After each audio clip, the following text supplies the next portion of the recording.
So there's a growing debate on the internet with feminists and the manosphere.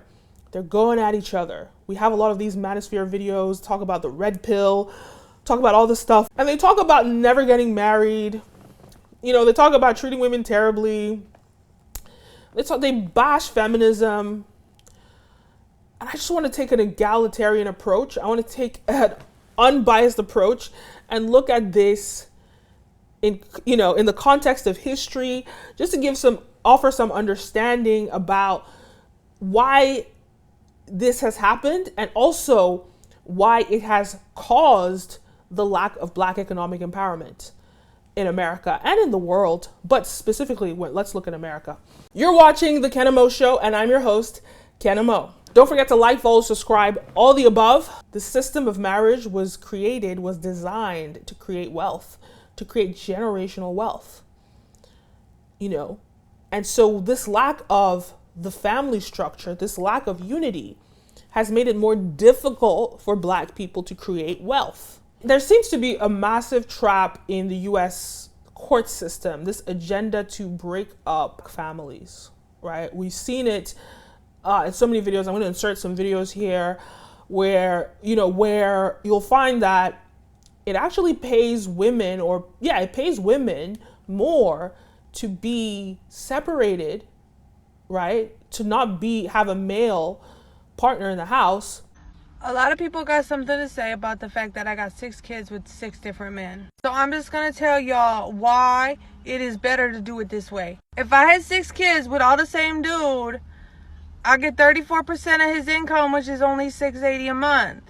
If I got 6 kids with 6 different dudes, I get 17% from each one of them, which is $340 a month from each one. $340 a month times 6 baby daddies is $2,040.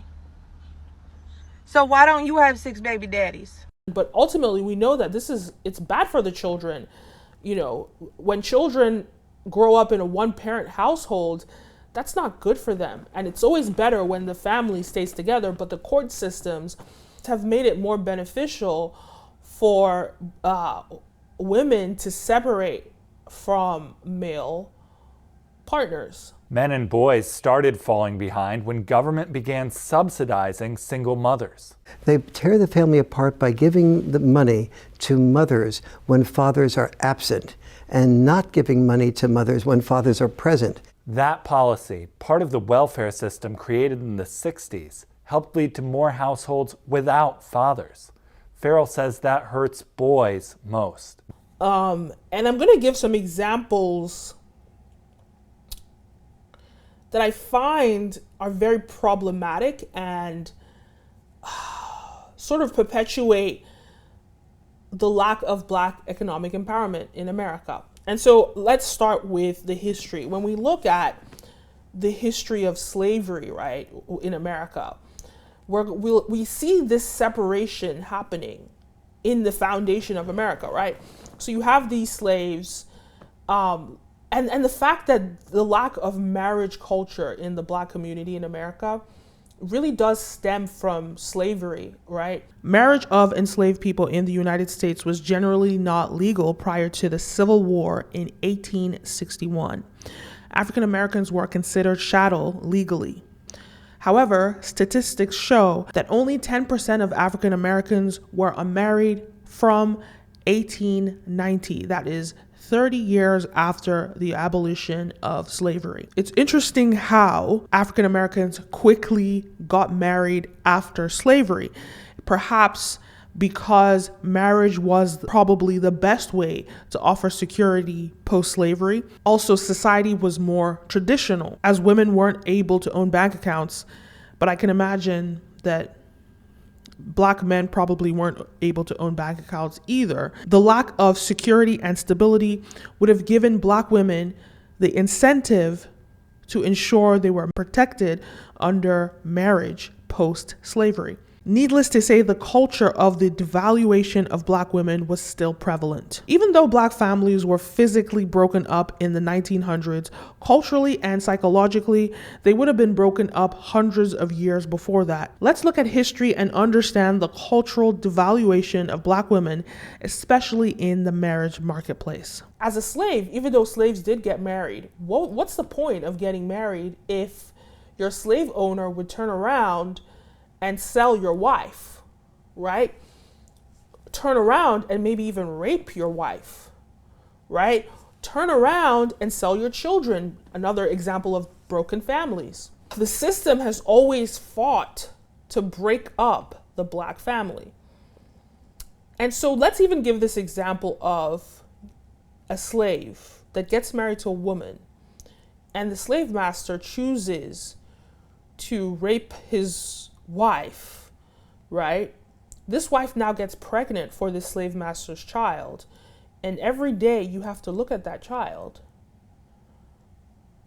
This is you and your wife. Maybe you have a child with your wife, and now your wife has a new child who's the slave master's child, and you have to look at that child every day. I mean, it's not the child's fault, but just think about it from the man's mentality. Why would you want to have that attachment to a woman, to a wife, to a spouse, when somebody's going to turn around and just sort of ruin your family? And it's not going to be the woman's fault that she was raped. Absolutely not. So I think there's a lot of trauma when it has to do with black families. And it started off historically during slavery, and it's been perpetuated in today's world in many ways, in the court systems, etc. But this whole sort of baby mama culture, it's not new. It's always been, because back in slavery, it's just easier for you not to get married to a woman because of the issues that I've mentioned, because of the trauma that it would have caused people. It would just have been easier not to get married. And so as a result of that, we've found the lack of black economic empowerment because, hey, the system of marriage was designed to create wealth, to create generational wealth, And so this lack of the family structure, this lack of unity, has made it more difficult for black people to create wealth, especially when you have this sort of black male he's learned that historically, and I can't blame black men for this today. Well, I mean, you could blame them today, but historically, it's a generational curse, and this is what they've been taught because this is what their fathers did, their fathers' fathers did, all the way back to slavery, right? But you've been taught that it's better for you to have children by different women, right? And it's also the idea of, just think about this, right? You have a wife, you're a slave, you've married this wife, and she gets raped by your master. Now, that almost devalues her worth in your eyes. So we look at that historical context, and it's now the black family is not only the black family devalued, but also black women are devalued. Because what do you then believe about this woman? Think about it. I'm not talking about people that are more progressive, educated, that understand that it's not a woman's fault that she was raped, right? But we're talking about back in those days, right? These are slaves that were not even allowed to be educated. So what is he going to think about a woman, his wife, or even just a woman that has a child, for the slave master? They're going to blame the woman. Victim shaming, right? This happens a lot. This happens today when women are raped. They're blamed, right? So of course it's going to devalue the black woman. And so that sort of generational curse, that trauma, is still prevalent today, where people don't respect black women. And so many great YouTubers that make content about this. Mahogany Pink, she makes some fantastic, just incredible videos that she really dives deep and offers the perspective of a black woman. But also, I will say that her perspective is skewed. It's one side of the equation. She has this sort of female agenda to push sort of a black woman to feel empowered, which is important. but her agenda still sort of attacks the black man, right? And when we look at the Manosphere videos, it's the same thing. I mean, I as a woman, I'm not going to agree with most of the things they say, but I try to watch the ones that tend to be fair, that tend to be impartial, but a lot of them struggle with that. And they still end up pushing a sexist agenda, right? But also, it's both, I would say both types of videos fall into this sort of crabs in a barrel mentality. They don't realize that they're just a hamster in a wheel, right? They're just a product of white supremacy, trying to get out. But instead of fighting the system, they fight each other, right? So that's the way black women are then looked at, through this lens of slavery. And that's one component to it.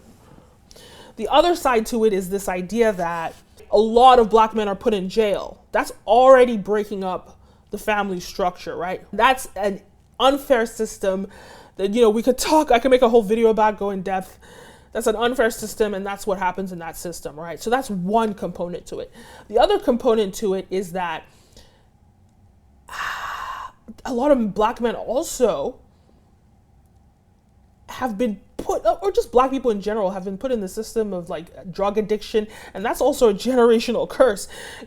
Right from when people were docked in the slave ships in West Africa, and I went to Badagry slave port, they made them drink from a well.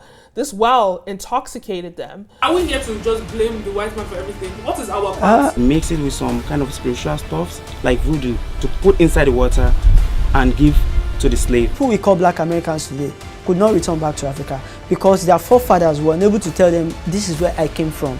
And made them lose their memory. So they were giving them drugs right from their capture before they even entered America.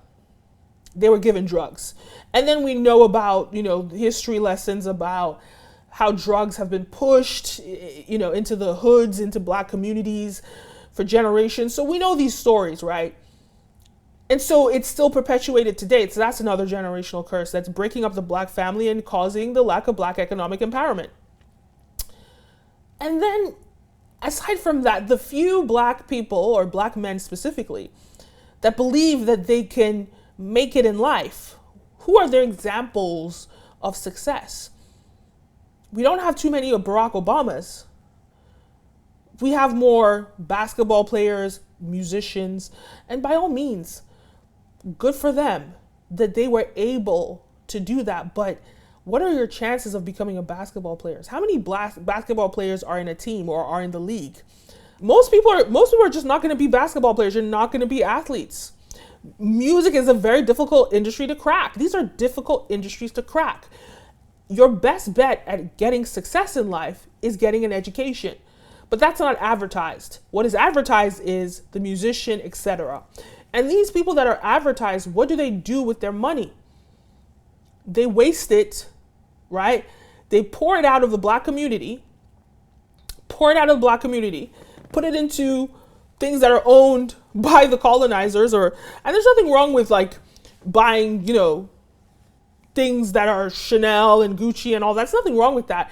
But I just think get your house in order before you start investing outside, right? So when you look at the Asian community, the white community, the Jewish community, these individual communities, money circulates within them. I believe the Jewish community is 20 days, the Asian community is 30 days, the white community is 17 days, and this is how money circulates within them. But the black community is 6 hours. So they spend all their money there, and they date so many women, and they have children all over the place. So then that is another component to the lack of black economic empowerment. And I will call it the overprocreation, right? Especially within black men, overprocreating. You'll find that the few successful black men that exist, not even only the successful ones, because even the unsuccessful ones overprocreate, but especially the successful ones that overprocreate. Think about it. You are 1 in a million, or 1 in I don't know how many, that actually got the opportunity to make a lot of money, to come into a lot of wealth. But what do you do with that wealth? You overprocreate. You have too many children. And therefore, you create And a lot of times when you have these many children, it's by different women. So you've already broken the family structures. And now, how then do you create generational wealth? It's very difficult when you have multiple family units for you to really create generational wealth, especially when you have multiple children with multiple family units.